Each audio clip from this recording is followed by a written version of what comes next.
Greetings, adventurers. This time we're going to be talking about the Marvel Universe RPG, not to be confused with the newer Marvel Multiverse RPG, which uses the 616 dice system. This is an entirely non-random diceless system that uses stones, red stones and white stones, to represent your character's health and their energy. And we're just going to look at a character sheet, do some basic conflict resolution, and I think it'll be a lot of fun. So, here's a character sheet for the famous Scott Summers. This character was made using 40 stones. These are character generation stones. They're not to be confused with the stones you use for health or energy. They say that these are white character generation stones, 3 red character generation stones equals 1 white generation stone. There's a bunch of tables in the books to represent the different costs of your character's abilities, their actions, their modifiers, and their equipment is going to depend on your character's wealth level. There are rules for using power armor, for being a mutant, for being a super science experiment. They really spoiled us at these old TTRPGs with so many options, and they do a great job of representing all of the Marvel characters. He's got health. You can either use white stones, or they also suggest using nickels, if you don't have them, to represent your character's health. And then for energy, you can use red stones, or they suggest using pennies, if you haven't got those. There are normal actions, things that anybody in the multiverse can do, and they're typically based off of your character's different abilities. And so that ability score is going to determine how many of your red stones you can spend on that action. Otherwise, you've got actual actions. You can have up to 9 different named actions, which include your character's powers. So you can basically have up to 9 powers in this game. After you spend them, let's say your character is going to just be running and jumping, spend 2 red stones for their agility, and then they're going to compare that to the difficulty. They don't have any appropriate other actions to use, and so hopefully it's going to be enough. If not, then maybe they can try again. Maybe they can try to bolster themselves. Like for instance, he's got this optic blast. So he spent these 2. He has a durability of 3, which means that at the next panel, this game is designed around as though you were playing inside a comic book. So on the next panel, that character is going to get up to 3 red stones back.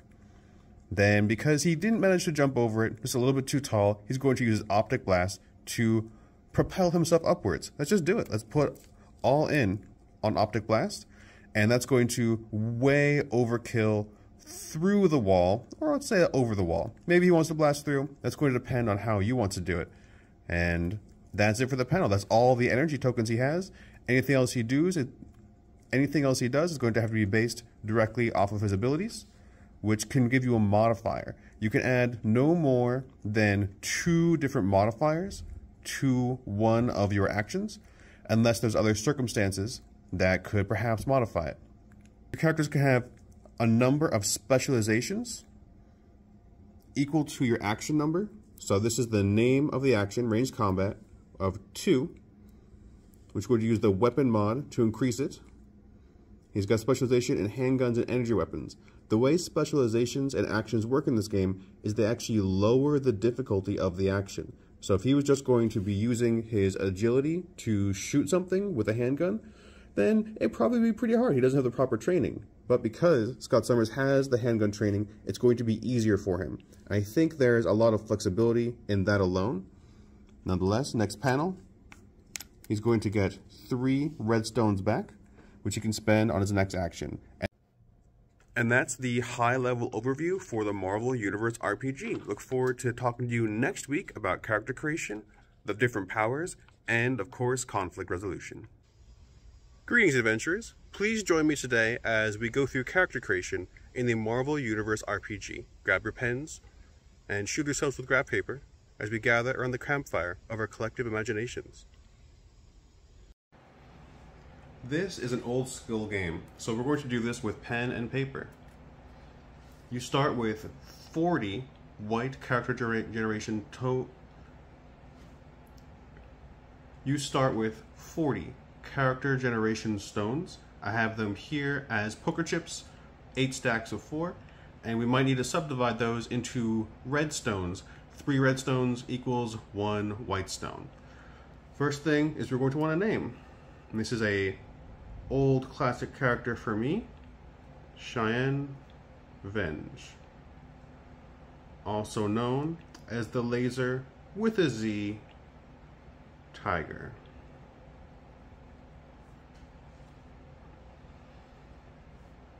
Next up, we're going to purchase the character's abilities. In order, you can say that intelligence is going to... The abilities are all pretty self-explanatory. Intelligence is your character's ability to gather and use knowledge. Strength is your character's ability to generate raw force or move heavy things. Agility is your character's actual nimbleness, their dexterity. Speed is really just your character's foot speed, how fast they can travel, and a higher speed does give you some built-in abilities. And there's durability. Durability is a very important ability in this game because it determines how many energy stones, how many red stones you're going to get in play, and health stones. So it's going to cost triple. There is an optional rule to base your energy off of your intelligence. This means, by default, you're going to get 3 red stones per 1 durability.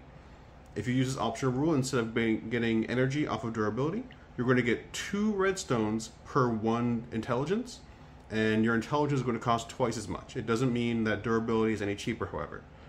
The costs for these are non-linear, so it's not going to just be that you put 3 white stones in, you've got 3 in it. It's actually the first dot you need to purchase for 1 redstone. The second dot,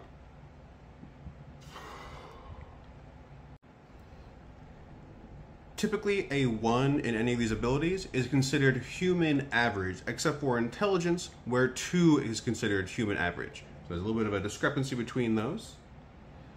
And then, because the costs are non-linear, you're more or less going to need to just refer to the table they have in the book.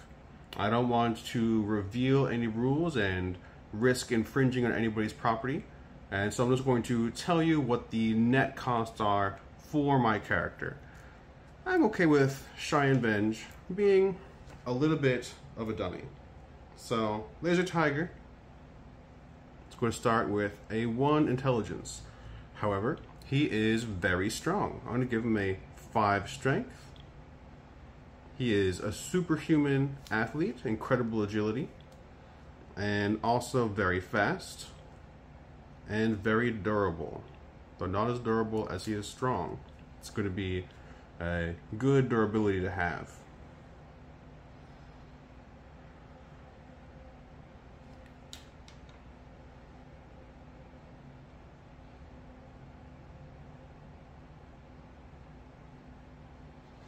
So, this one, that's going to cost 1 red.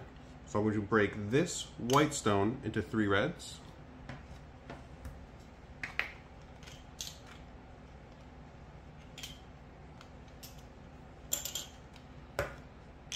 And then put 1 red for my intelligence.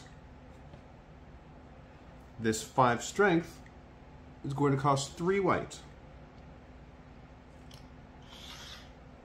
6 agility is going to cost 4 white.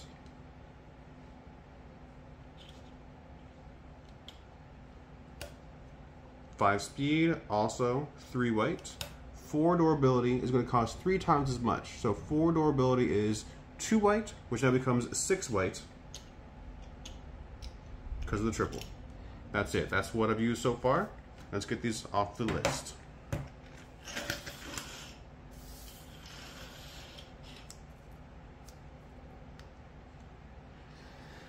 Now, for actions, any undefined action that anybody could do, like reading, riding a bike, or just talk with each other, you don't need to list what those actions are. But for everything else, specific things, your character's skills or the superpowers should go into the 9 action slots.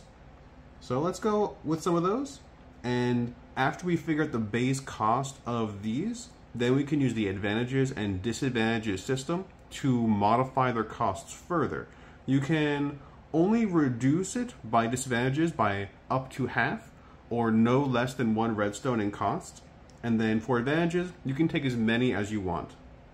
Additionally, your character is going to need to have some type of challenge. Could be that your character is a mutant, could be that your character is a non-human looking mutant. They have some type of vulnerability, disability, they have a code they live by. And so I'm going to say that my character looks non-humans. Looks non-human. And because he's like very clearly non-human, similar to the thing, that's going to be for 4 stones. Bring those 4 stones right back. Now, you would use the same cost table to determine what you're paying for your different actions.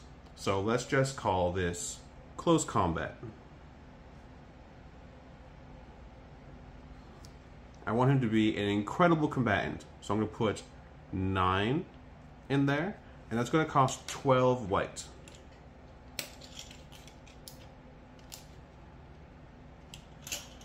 Well spent. This is the action number. You can have a number of specializations equal to your action number. You can also get more by getting experience, which we'll talk into a later date. And that's going to be determined later. I just know I have the space for my specializations right now.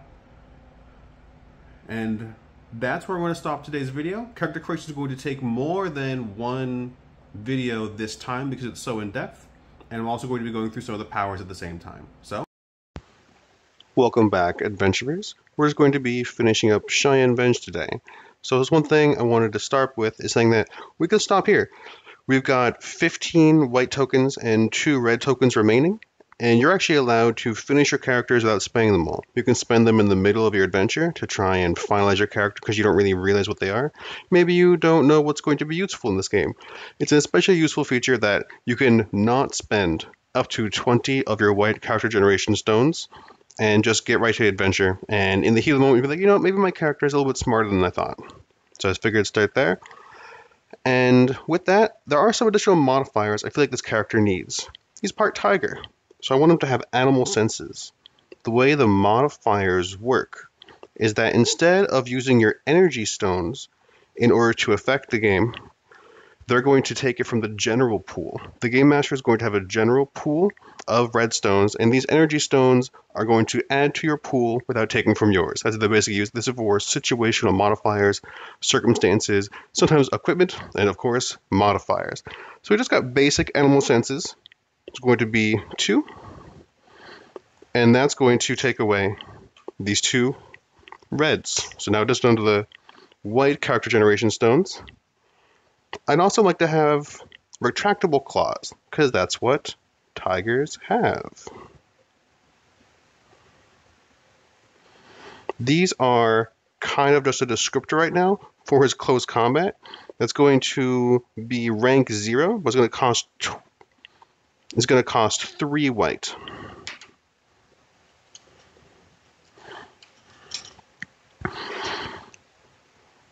Last thing is another action for this character. Using the last of my tokens, it's going to be a little more complicated. It's going to be drain energy. But I only want him to be able to drain energy for things that are kind of like affecting other people around him. I'm reasoning this as the headcanon. His laser vision doesn't make sense. Our eyes absorb light. Our eyes don't emit light. And Cheyenne Venge embodies that. So he's going to be able to absorb energy attacks through his eyes. And that's going to fuel other powers just to kind of like get those extra stones. So it's going to be drain energy.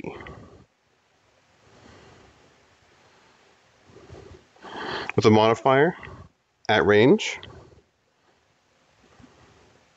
And improved drain. With a limit, counter attack only, counter only, and energy only. Which, from my understanding, means that this is not going to cost as much as it would beforehand. So the way it is that the at range for drain energy is going to be a +2, +1 for improved drain, -1, -2 for counter only, and probably even a -2 for energy only, because the basic drain energy is incredibly powerful. You're actually draining people's energy stones. Instead, I'm saying he can only drain energy from, fires around him, things like that. And I think counter covers it pretty well. It's really more of a custom modifier, honestly. And if I put this at rank 6. From my understanding, that should cost all 12 of these white stones.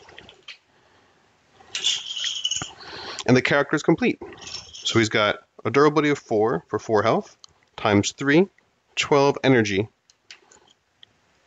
Of course, there's plenty more equipment, other little details you can put into the character, height, all those. I'm not going to bore you with those details. But last thing I want to talk about is the other actions and powers in this game. Just like you can't find the point values for Warhammer games online because it breaks their terms, I'm not going to tell you the point values of these abilities, but I will tell you that for mundane actions that you might consider not really a powered option, there's acrobatics, black ops or spying, business skills, of course the close and ranged combat, concentration, gambling, general knowledge, medical healing, hunting or tracking, inventing, a very versatile and powerful skill, leadership, ninja. The ninja is a larger skill that accompanies both close and ranged combat, assuming you're using martial arts or ninja weapons. Some personalized actions for anything that's not on this list. General social skills. I almost gave this character social skills to cover his intimidation abilities. Technology, which is different than inventing because it's about using technology, hacking, computer use, all that. Thieving, vehicle operation, and different types of vehicles would be different specializations. Ventriloquism, and climbing. Climbing can also be like web climbing, can also be wall crawling, can be a powered thing, or just incredible training. Next off, you've got actual powers. These are the cool parts. This is what we play these games for, right? You can come up with an infinite number of additional powers, but in this, they're suggesting astral travel, charge objects, like Gambit, create illusions, drain energy, like Laser Tiger here, absorb or reflect energy. That might be more appropriate, but I feel like the energy stone system works really well for this, because he uses it to empower his own abilities. There's fireworks like Jubilee, flight, force blast, force field, growth, healing, hex spheres, invisibility, mastery of elements, which could be things like Iceman or Magneto or anything else, phase shift, psi weapon, shape shifting, shrink, steel superpower, stretching, telekinesis, telepathy, teleportation, a tongue, tail, or tendril whip, the unstoppable action, or web slinging. There's a smaller subset of magic, which is mastery of magic, sorcery, summoning, witchcraft, or magical travel in general. It could be portals, things like that, which is a little bit different than the teleportation they have. You got the sling ring. Then there's another entire set of power armor rules, which we'll not be going through in this video, but that's just a taste of some of the powers here. Happy gaming to you. Alright, adventurers, Cheyenne Venge is created, and now with the Laser Tiger, we're actually going to go through a sample scenario to resolve conflict. Let's say that Cheyenne has come upon a gang of mutant drug dealers. So there's the leader and 3 minions. He's got 2 durability, and these have about 1 each. This is Cheyenne's energy stones, his durability stones, his entire sheet. It's usually called the character action display. And then we've got the general pool for any additional modifiers or for what the monsters are going to be using. First, Cheyenne's going to try and sneak up on his opponents. He knows that they're probably not telepaths, anything like that. So he's going to just straight up say, I want to sneak up on them. I'm going to spend 4 energy tokens to do so. And then the game master is going to say what the difficulty is for his opponents. If they were particularly observant, as 2 is pretty average for a person, then maybe it would be more difficult. Maybe the circumstances would increase the difficulty or the resistance of the enemies, but simple as that. Now Cheyenne has snuck up on his enemies.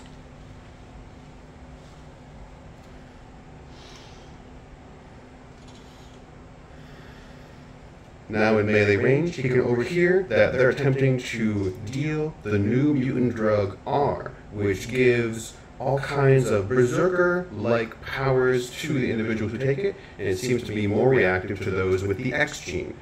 So, being a wise combatant, first thing Cheyenne is going to do is try and ambush and attack the leader. he's going to try and drain his energy.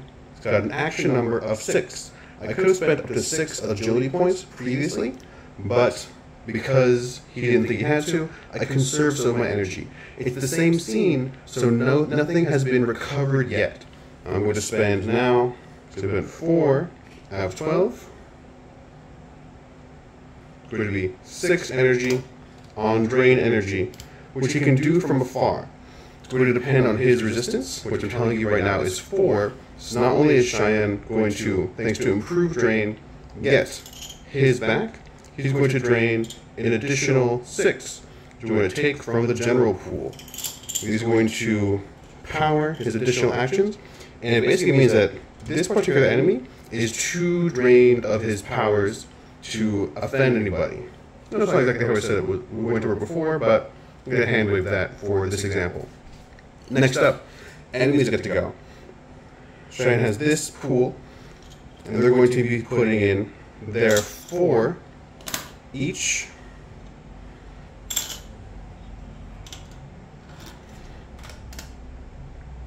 for their offense. And so Cheyenne's going to need to spend at least 4 from his pool, where he's got this 12 he just got, and that's going to drain away.